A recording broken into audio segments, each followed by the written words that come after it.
Nick of Locked On Mavs. Great IG name. Nick Van Exit. Great IG name. You know, things seem to be getting scary for the rest of the league.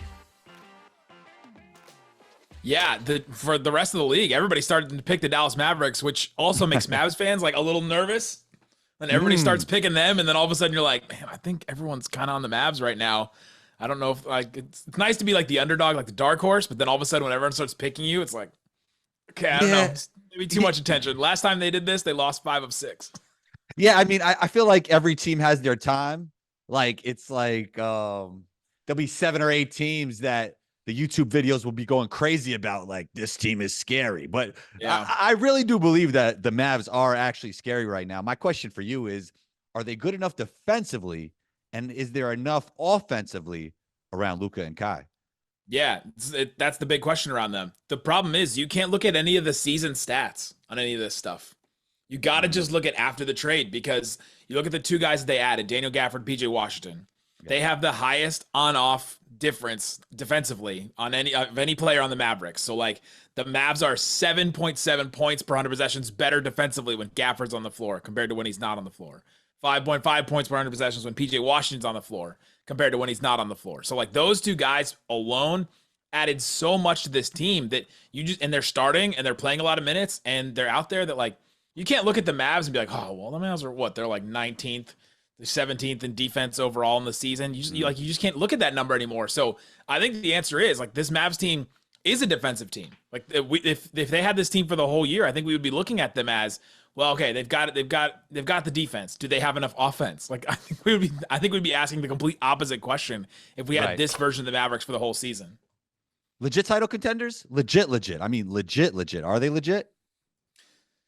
Yeah, sure. Okay. Yeah, because if you Luka Doncic, like it makes you like you're in the conversation, right? Automatically, you're like, I'm in the conversation. And then if you get enough defense around you, now of course they have questions and they have like, oh, we don't know what they're gonna. The Bucks have a million questions, and you would call them a title contender too. You know, like same kind of situation, but just in a different direction. You know why I actually think the Bucks and the Mavs are similar? Like their stars are playoff proven and never fold under pressure. That's why I actually like both of those teams. Yeah, and the Mavs stars, they elevate. You know, we've seen Kyrie hit one of the greatest shots in playoff history. Now, it's been a while since he's been in that moment, but we've seen Luka, like a young Luka, elevate his game against the Clippers. And if you ask any Clippers fans, the fact that the Clippers and Mavs are 4-5 right now scares the mess out of them right now in that spot, because Luka plays really well against the Clippers, and in those playoff series, you know, they went 6 and 7 games in that first round, but those Mavs weren't favored in any of those games against them. And so the way that Luka extended those series in a way that nobody kind of really expected was a lot, and it showed that he like elevates his game in that way. I mean, that second year they went to 7 games and Boban was starting 3 games. Boban was starting. Wow. It was wild. Can you speak to some of Kyrie's stats since the All-Star break? Because I don't know if people really realize like what he's been doing, especially from an efficiency standpoint. Yeah, he's almost a 50-40-90 player, like shooting right now. Like 50% from the field, 40% from 3, 90% from the free throw line. He has just fit in so well in a way that a lot of people didn't give that like he would be able to do this. Like you fit right in as the 1B next to Luka's 1A and score when they need to, and be that kind of like microwave scorer, but a little bit more than that. And, you know, orchestrate the offense with Luka's not on the court. He's been awesome, fit in so well. There's been kind of no issues with him so far, and he's playing off of Luka. He's playing with Luka. He's, you know, getting his own shot. He's scoring when Luka's off the floor. I mean, it's been a really like great match so far. Yeah, the Luka LeBron comparison is always a fun one, and it's interesting because Kyrie played obviously with LeBron and then wanted to leave because he wanted his own team. And then when he got his own team, he was calling LeBron like, you know, I realize now, you know, it was great playing with you. And I guess he kind of gets that again. Do you feel like his experience with LeBron has been helping him make this duo so great with Luka? I think he knows how to defer because of playing with LeBron. Like that's definitely, because think about his career coming into that, like, you know, played half a year at Duke, basically with all the injuries, 1 year, then came out, was a #1 pick. Then LeBron comes in and he has to like defer to him. And so I think he learned that. And you can't really talk about Kyrie and his fit without talking about the emotional side of things too, where yeah, this is what he wanted before when he was in Boston, and then he was in Brooklyn, even very recently in Brooklyn. That quote about him talking about, one day Steve Nash will coach the team, another day I will coach the team, another day KD will coach the team. Like, oh my God. The difference between that Kyrie and the Kyrie we're seeing right now, whether it's because he respects Jason Kidd because he was his favorite player growing up when he lived in New Jersey, or because he respects Luka's talent to say, hey, you're one of the greatest players of all time. He just said that about him the other day. Like, whether it's just the situation that Kyrie's in now, or that he's matured and has learned in his life and gotten to a point where, hey, I'm in my 30s now. I got to start, like, and all of us do it in our 30s. We're like, I got to start taking care of myself right now. I got to put the first things first and the right things first and all that. Start prioritizing in my life. Yeah, Luka called him Batman. I mean, that's high praise coming from Luka. Yeah, that's because Luka won't call himself Superman, but that's been the analogy that all Mavs fans have been using, is that Luka is Superman and Kyrie is Batman. Speaking of Luka, I was the guy during that NBA draft screaming, any team should draft Luka Doncic #1. I was screaming it. How fun was it for you, him screaming at Vlade or at the crowd or at whoever he was screaming at? Oh, he was screaming at Vlade. He was screaming about Vlade. He was screaming at fans like he should have drafted me and pointing back at Vlade behind him. But I was with you too. You can go back on Locked On Mavs on all of our draft profiles and all that kind of stuff that my co-host Isaac and I, we were like, we don't understand why are they taking Ayton and Bagley? We would do draft boards and I would have Bagley at like 15.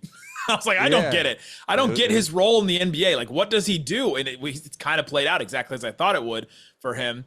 Where sometimes he can be a good like rim roller, but that's not enough in the NBA. Like I can't imagine the type of player he would have to be to garner a second round, like a #2 overall pick. But yeah, when they almost didn't trade for Luka that night, the report from Mark Stein came and said that the Hawks want Wes Matthews and the Mavericks aren't giving up Wes Matthews to do the trade. And I was like, it was one of those moments where your heart just stops. You're like, we're really going to do this again? I literally said to Isaac, I looked at him and I said, this is going to be the Mavs not drafting Giannis again. They're going to do it again, where they're going to pass on this guy. And then they take him and now he's, on his way to becoming one of the best players ever. It's insane. Yeah, I mean, if he would have slipped any further, that would have been absolutely ridiculous. I mean, I was saying it that day, like, man, this is going to be the best player from that draft. How do you feel about him? I also thought he had a great chance to win MVP this year. How do you feel about that? I mean, I would say that Doncic is probably the guy. If I had to vote, I would pick for MVP. Do you feel differently getting to watch Luka on a night-to-night basis? Well, I'm obviously more biased because I do watch him on a night-to-night basis. I see things like the scoop shot the other night against the Rockets. That was ridiculous. Well, the only more ridiculous shot was the Kai shot this year, right? Well, Luka had a shot against Brooklyn, the second game of the season, home game. I was there. You're sitting there, and there's no way they should have been this close against this Brooklyn team. But it comes down to the final shot. Luka gets pinned on the right sideline, takes the ball and does like a hook shot from 3 from the sideline and banks it in and makes it. And you're just like, how many times have we seen Luka do an insane thing? So my pitch for Luka for MVP, and I think he should be the MVP, is that Luka is doing the most for his team. That is the first word in most valuable player, is most. And Luka is doing the most for his team. He gets doubled more than anybody else in the NBA. He gets blitzed off of pick and rolls twice as much as anyone else in the NBA, double the next player behind him, which is Anthony Simons. Luka has the highest usage. He's scoring the most points. He's averaging the most assists. His players have missed the most games because of injury, with Kyrie missing 20 and Lively missing 20 and Josh Green missing 20 and Maxi Kleber missing 37, Dante Exum missing 20 something. Like, all the rotation players have missed a bunch of time. Then they bring in the new players after the trade. Luka has done the most for his team. He's been the best player doing the most for his team, and I think he's doing the hardest thing, is carrying this team the way that he has. Best player in the NBA? Yes. Yeah. Wow. Yeah, I'll put him ahead of Jokic. Wow. That's interesting. It's like, it's tough. And I could see, like, if you just watch this individual season, that I would say that's a very strong take. The only thing is, like, the way Jokic dominated the playoffs and the finals last year. It's like, he did. Yeah, that's like the thing that I just feel like he's the best player in the NBA, but I'm not mad at it. I'll do it. Yeah. I got an audience to pander to maybe, but I'll do it. Well, we know Luka and Kai are great, and they've been playing great. My X factor for this team is Tim Hardaway Jr. I mean, when he plays great, I think things could be rolling for the Mavs. Is he the X factor this postseason, or is it something else? It's not. The Mavs will be better if he does not play. Like at all. Things will be going well if Tim Hardaway Jr. does not have to come in and play, because they're going to get Josh Green back from injury soon. Okay. And I think he's somebody that can help them. The thing with Tim Hardaway Jr. is when Luka or Kyrie were not playing, when they were out with injuries, they needed him. There was a game Luka missed where Kyrie and Tim Hardaway both had 40, and you're like, oh man, Tim Hardaway goes off.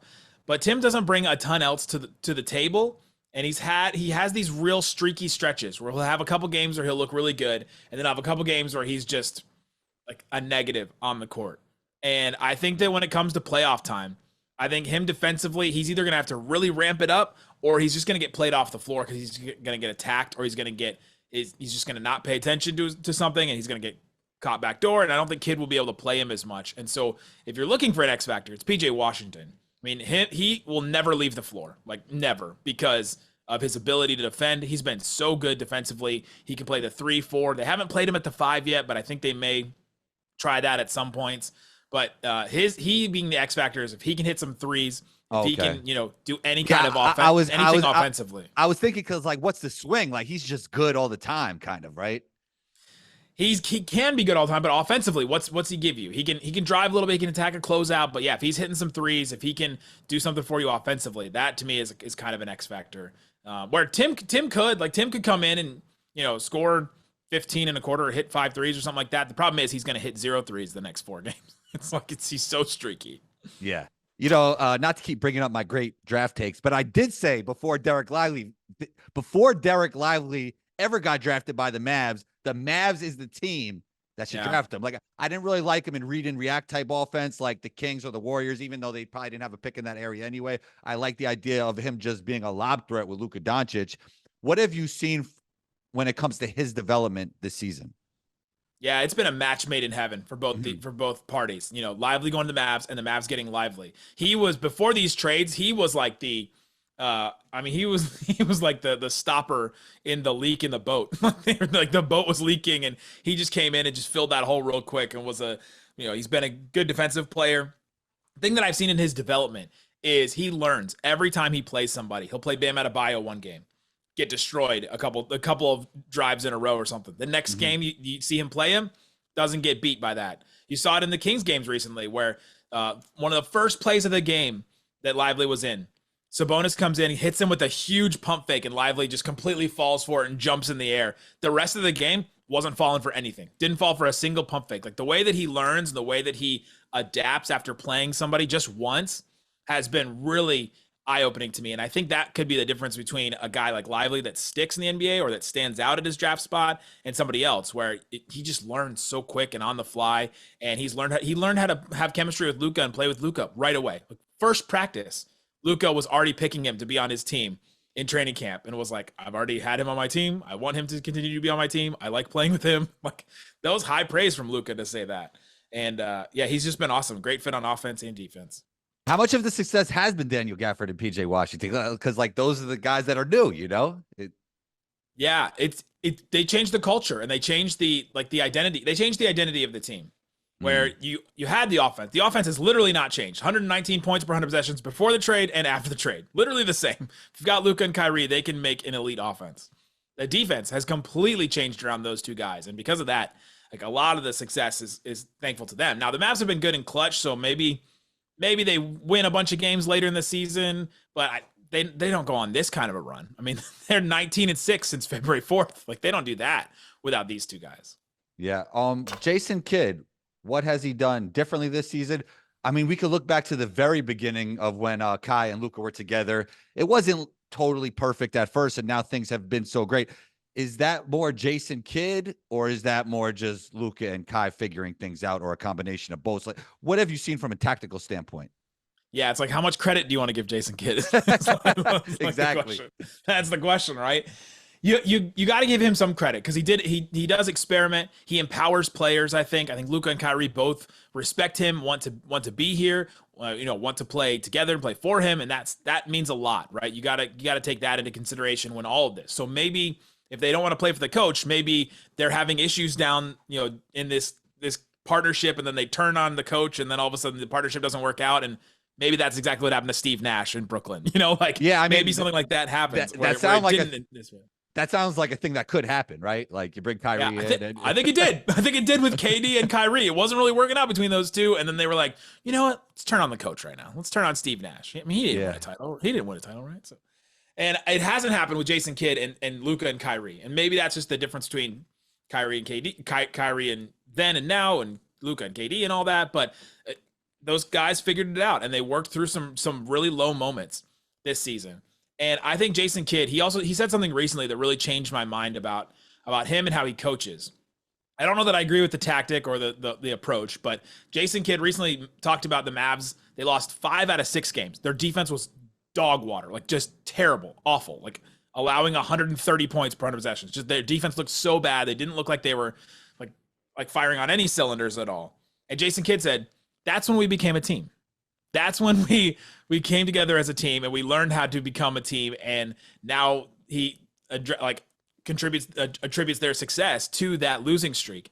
I think Jason Kidd expects failure at a certain point and allows his team to go through it. And so some of the lows of Jason Kidd are going to be much lower because you have those coaches like Phil Jackson always used to just, if a team was going on a run against his team, he would just let them try and play it out, right? Right. And I think Kidd does that with they're going to lose this game. And maybe I could scratch and claw and try and get this game and do all the stuff that you see some coaches do where they're, coaching like that. That little, have you seen the video of that little kid that walks into the locker room and he goes, I'm coaching my ass off over here. You seen that video of that kid? Yeah. It's definitely. he could do that, but instead he's like, well, let's see how they respond. And I'm not going to call a timeout here. And I'm going to sit here and this guy's not going to get playing time today. And we'll see how he responds to that. And I feel like he expects failure in a way and uses it as a teaching tool. And so then the highs with Jason Kidd have been really good. They went to the Western Conference Finals with a team that nobody expected to make there. Now they're making this run right now. And so you've had these highs, and then you've had really, really lows where they missed the entire postseason last year and everything looks bad. And then you have a stretch where you lose 5 out of 6 games. I mean, this Mavs season has been so up and down. They're on a real high right now, but they start 8-2, then they go 1-5, then they go 5-3, and then they go 1-6. It's just been so up and down. And I think that's a feature and not a bug of Jason Kidd. Why do you think the Grant Williams experiment didn't work out? He seemed like a perfect fit, 3 and D. Yeah. The problem is the D didn't come with it. and the 3 was very up and down too. But the thing was, Grant Williams was going from a 9th, 10th man to a 3rd, 4th man on the Mavericks. And that's a big jump for a team. That's a big jump for a player to go in rotation from end of the bench. Hey, every once in a while, if you show up every 4th game, that'd be great for us, right? To then, all right, you got to show up every night and give us something every single night.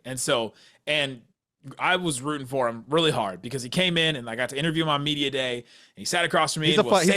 He's a funny guy, right? Oh, so great. Just so great.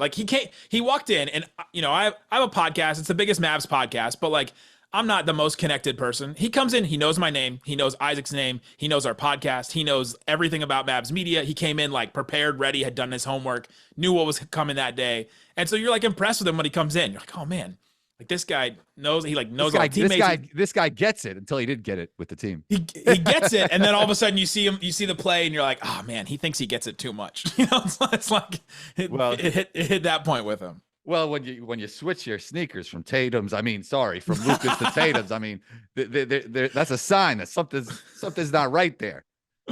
I don't know what happened with that, but yeah, he basically the phrase is that his mouth tried to cash a check that his game couldn't, or his mouth wrote a check that his game couldn't cash.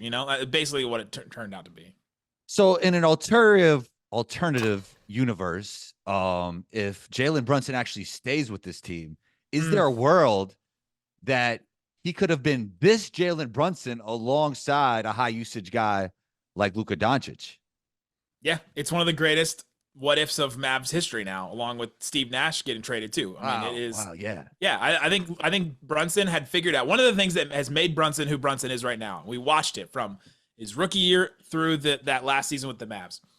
Brunson had to learn how to play off rhythm.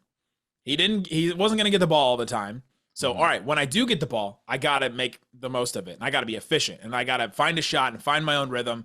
And Luka will let me like dribble around and like throw up my little shots and pivot and do all this kind of stuff. But I gotta make it count. And he did. And he learned how to do that. And when you learn how to do that and you're playing off rhythm of anybody else, then you don't have to get your own rhythm. That's the difference between Brunson and Porzingis. Porzingis never figured out the rhythm thing and never figured out that, all right, I'm not going to get the ball for a long stretch of time. But then when I do, I got to make it count. He always was asking for more shots. I'm a rhythm player. He kept saying that over and over again. Never worked. And so now Brunson has figured it out. And now Brunson has surpassed Porzingis probably as an NBA player, right? Like he's getting talked about an MVP and Porzingis is not an all-star. So. Yeah, I mean, Porzingis, he's better right now than Porzingis. Also, Porzingis is probably underrated at this point, like for what he's doing with the Celtics. Yeah, sure. He's also like the fourth option on their team. So. That is true. The interesting thing about Jaylen Brunson is that like Luka really liked him and he fits Luka's timeline. No matter who you think is better between Kai and Jaylen, like he fits Luka's timeline really well. Was that a huge mistake? Things seem to be working out now, but how big of a mistake was it not offering him more money? Oh yeah, massive mistake. Like at the time, like, and it doesn't even look like they gave him that much money right now. But it's the Mavs were capping it at, well, we're only going to give him Fred VanVleet money, and then he was getting more than that from the Knicks, and then they let him go, and they let him go for nothing, and that hurt honestly more than anything. And so then you take the risk on the Kyrie trade. That has worked out. Basically everything that Nico Harrison has done since then, maybe the Grant Williams thing aside, has worked really well. Like he's really recovered from it after losing Jaylen Brunson, missing out on the postseason last season, and then just in one calendar year completely remade this team. And it's really worked out. So the Brunson thing doesn't hurt as bad, but if they didn't do that, they have one draft, they have one more first than they did. They have Dorian Finney-Smith still. Maybe they still have Dinwiddie. And then you have the assets to probably still do the Gafford trade and the PJ Washington trade. And and then all of a sudden you have Dorian Finney-Smith in that Derrick Jones Jr. spot, and this team probably better. Give me the keys for this team to win it all, Nick. Tell me, what do they need to do? What's the biggest key before we get out of here? Yeah, the key first and always is Luka's health. He's been dealing with he's been dealing with, all kinds of left leg things, thighs, calves, knees, Achilles. He was questionable for a game the other day with left Achilles soreness. That makes you nervous. Oh, then he was questionable with right leg stuff. So there's all kinds of leg stuff. So his health is first. But if that's a given, then it's, can they hit timely shots? Because I think their defense has proven a lot lately, but we'll see what it looks like against some better teams.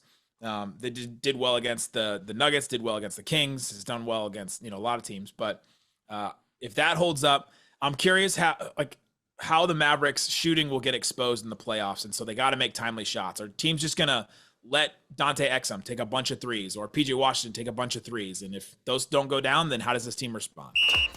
Nick, great stuff. Subscribe to the NBA Report. Subscribe to Combos Court. Drop a like on this video. And Nick, where can we find you? Yeah, like you said on social, Nick Van Exit anywhere. I got tired of trying to spell my last name, and so I like that. I like that name. I like that name. Yeah. I went with Nick the Quick, Nick Van Exel.